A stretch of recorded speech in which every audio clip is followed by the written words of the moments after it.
So what we're going to take you through is a visualization of some of the concepts we talked about. And then we'll actually show you data mobility in action. So the first thing I'm going to start with is the concept around the global data space. And so what good is having a global data space if you can't see all your storage in a single pane of glass?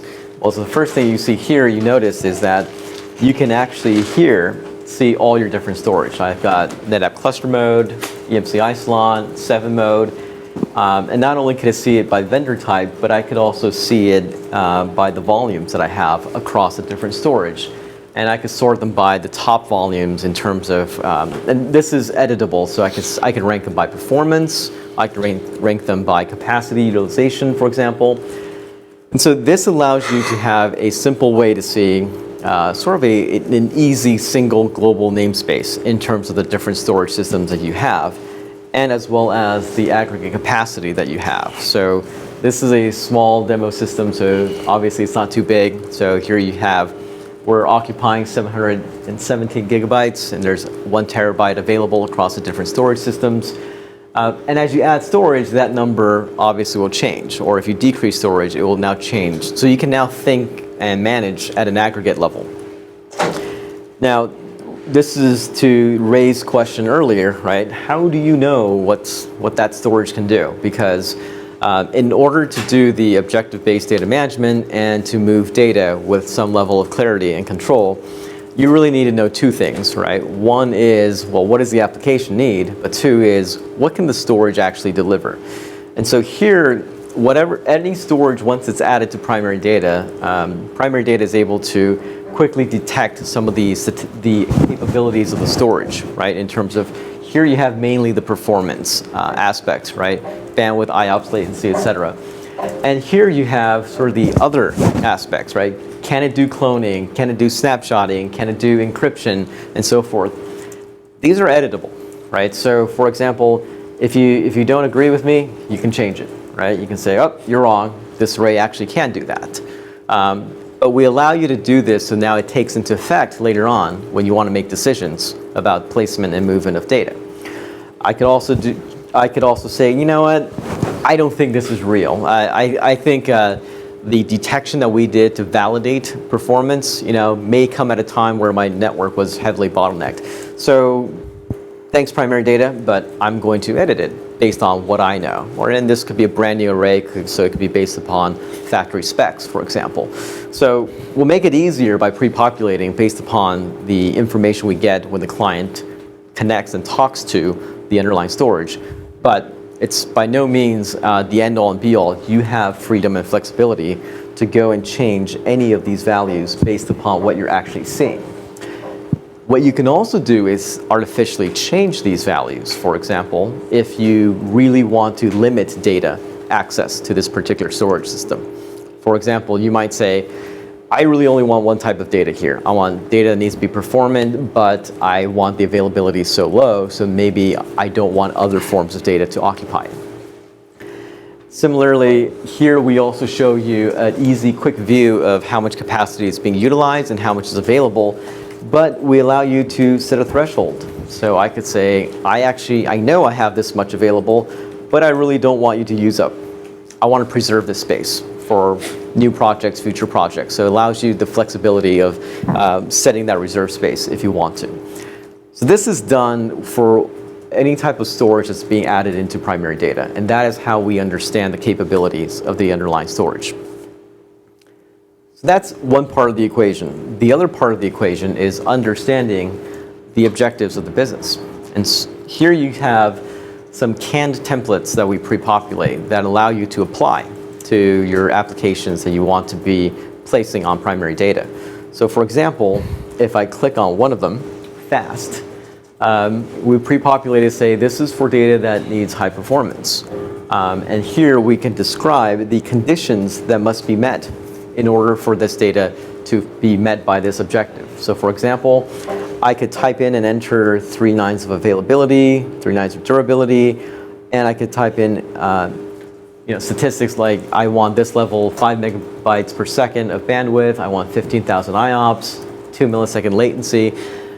These are pre-canned, but it's completely editable. If over time, customers find that it's easy to start this way, but over time, as they start seeing the system, they might have a different view. They want to go in, they want to change it, you can do that, or you can create your own.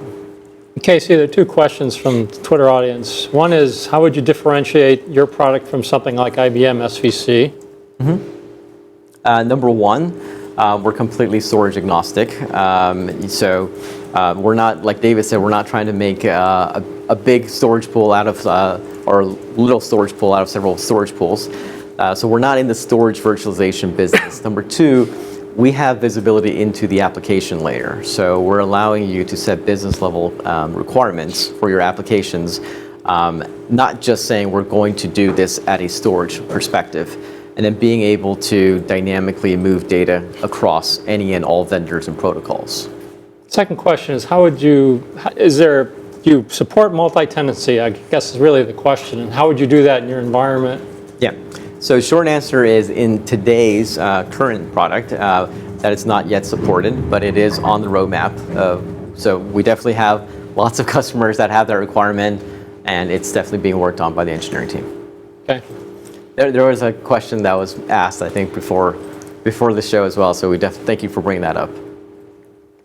Can I also put the cost of the storage tier you're using into it?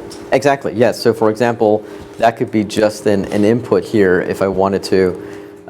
Remember earlier when I was showing you the capabilities of the underlying storage, you can now go and say, I really want to make cost another objective here. Okay. So one thing that's interesting about the objectives is, so now I can define these different objectives based upon specific values. And this makes it very easy for applications teams to talk to storage teams. So gone are the days where someone comes to you and said, hey, I need something fast. And the storage guy has no idea what that means, right? So he keeps buying until someone says you can't buy anymore. This now lets you specifically prescribe and describe between fast, there's different categories. There's fast stuff that's high in IOPS, might be low in latency. There's fast stuff that doesn't need 5 nines of availability. And so that changes your cost model now in terms of where I can put that. To the gentleman's point earlier about data sovereignty, do you see how here you have this capability where we can say do not move? So while I can define all the conditions where I want to place data and move, here I can say I can just click this button. And once this button is on, the data will forever be pinned to a particular location, either the data center, either the array, or a specific location within the array. So I could determine, for example, I just want to place this data on this particular volume, on this particular array, and always keep it there. To be clear, PIN keeps it where it currently is, and the other objectives say put it here and they keep it confined to that specific place. It's a little different. And so option moving, but yeah. Once you've defined, for example, the objectives in terms of what to do in terms of placement for performance, for cost, you have this notion of smart objectives. And this is what we were talking about earlier, where I can now have an objective for changing business conditions. So for example, here I say, it's fine to place data based upon the basic objective of if X, put it here, but what if X changes? Right, so now I have a condition where I say, if it reaches more than this level of IOPS, then move it. Right, so here it's saying, if it reaches more than 1,000 IOPS, then I want you to move the data wherever it is. Now make sure you put it on fast storage. And we've already defined what fast would be. Likewise, if it hasn't been active in more than 10 minutes, please take it out of fast storage and put it in slow storage. And if it hasn't been active for 2 months or more, please take it out of slow and put it in archive. And so this is constantly dynamic based upon what that variable is. In this case, it's activity. So it could even be in archive, and if we start seeing IOPS and performance going high, we can now move it back to the local storage that gets better performance. Can you set QoS on how much data is being transferred at once between those storage tiers? So like throttling, for example. Yeah, that capability is there.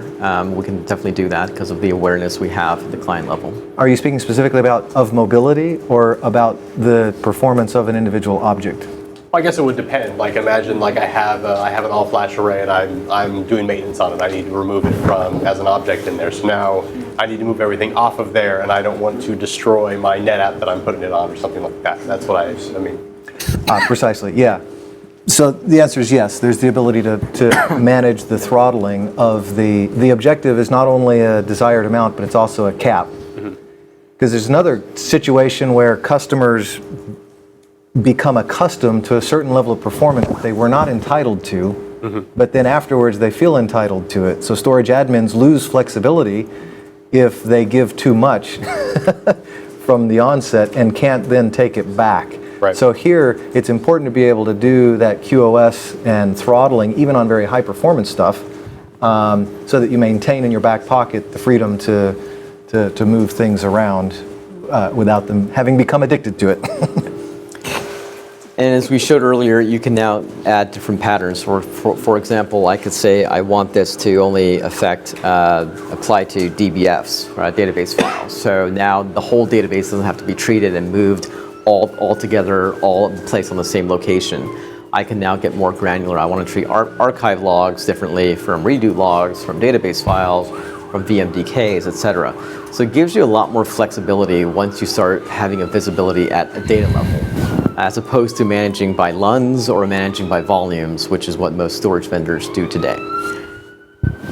So once we do that, for example, and once the objectives kick in, then what you'll see in primary data, for example, is if we go to one of the shares where the objectives have been applied, is you'll see us being able to report on, for example, this particular application, what the current levels of performance, bandwidth, IOPS, latency, and different levels of protection it's got. But we can also show you, at what time we needed to move the data, because at what time the objective changed. At 408, we had a change in objective saying, I need more performance. The storage array cannot give the performance I need for my data. So we changed the objective at 408. Around 410, the data actually moved to the new storage location that's capable of generating more performance. And as you can see, then performance goes up. Then our smart objectives has another condition that says, when I don't need it, when you start detecting idleness or after a certain amount of time, I don't need it anymore, I don't necessarily want to occupy that expensive storage. So here you see IOPS dropping.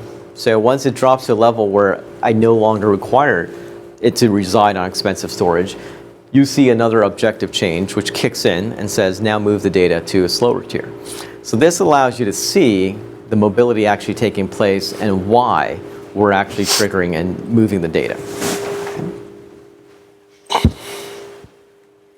And as with any good enterprise product, it would not be complete without alerts telling you what the heck happened.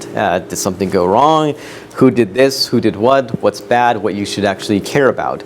And so we actually track this information in terms of was a node added? Is the server out of space, for example? Did someone add a share? Did someone trigger a movement of data? So this allows a level of audit trailing as well, so that you can always track who's doing what and when. So are they only SNMP or are they via, can I syslog that or Both. send it via email or? Yeah, is it the whole both. thing? Yeah. Okay.